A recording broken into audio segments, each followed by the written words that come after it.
Lalu apakah 32 pemain yang dipanggil Patrick Kluivert mampu memperbesar kemungkinan untuk meraih poin penuh dalam laga melawan Tiongkok di kualifikasi Piala Dunia pada 5 Juni mendatang?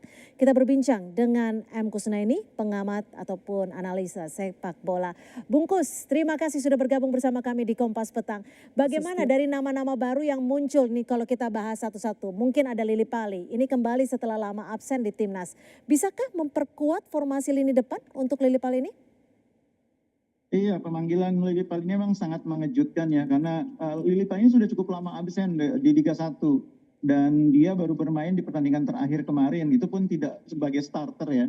Karena itu pemanggilan Lily Pali ini memang cukup mengejutkan, karena pada dasarnya di posisi yang sama beberapa alternatif pemain lain sebetulnya tersedia ya. Tapi balik lagi memang kita harus mengakui bahwa yang namanya pemanggilan pemain timnas adalah hak pelatih timnas. Cuma mungkin yang perlu dipertimbangkan begini. Jadi dalam tim itu ada yang namanya kerangka tim. Kerangka tim yang mungkin hampir pasti akan menjadi pemain-pemain yang diandalkan dalam permainan.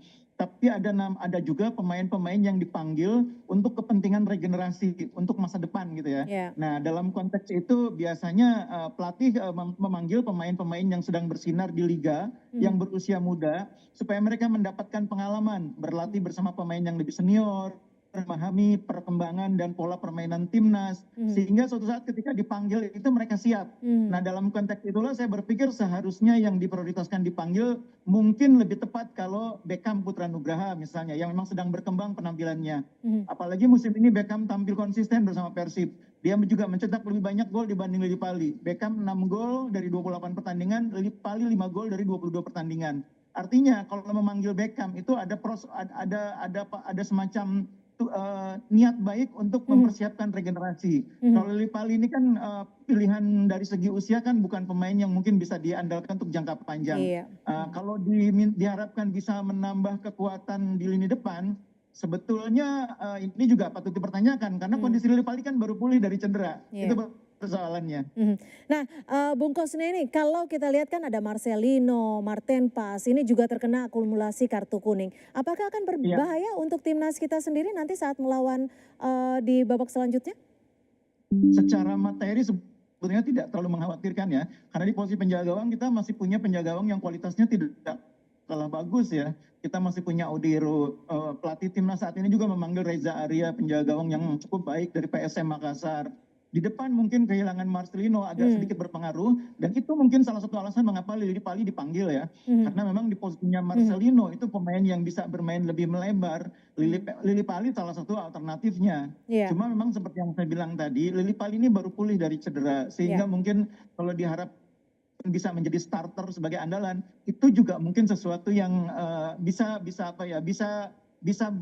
positif, bisa juga negatif gitu. Nah kalau tadi Reza Arya, ini kan ada di posisi kiper. Bagaimana performanya? Apakah akan membawa timnas kita jauh lebih baik nanti? Kalau saya melihat pemanggilan Reza ini keinginan pelatih untuk melihat alternatif. Karena posisi dua kiper utama itu sudah jelas, Martin Pas dan Audero. Kiper ketiga itu yang dicari, entah itu Nadeo, entah itu Hernando, atau sekarang ada pilihan Reza Arya. Lebih merupakan upaya pelatih untuk melihat alternatif, terutama pemain atau kiper yang punya prospek ke depan. Ini benar ini cara memilihnya. Jadi daripada memanggil Sahrul Trisna misalnya, memang lebih efektif kalau kita memanggil Reza yang secara usia masih lebih muda, lebih punya perkembangan ke depan. Nah, jadi ini cara berpikir yang tepat. Kalau cara berpikir dalam kasus Lily Pali dan Beckham menurut saya kebalik. Oke. Nah, lalu apa sekiranya strategi yang harus disiapkan Kluivert saat melawan Tiongkok nanti agar setidaknya kekalahan sebelumnya tidak tertulang nih? Iya, lawan Tiongkok itu adalah pertandingan yang tidak bisa ditawar, harus menang ya. Dan Indonesia tidak punya pilihan lain kecuali harus mengalahkan China atau Tiongkok untuk menyegel posisi ke putaran keempat.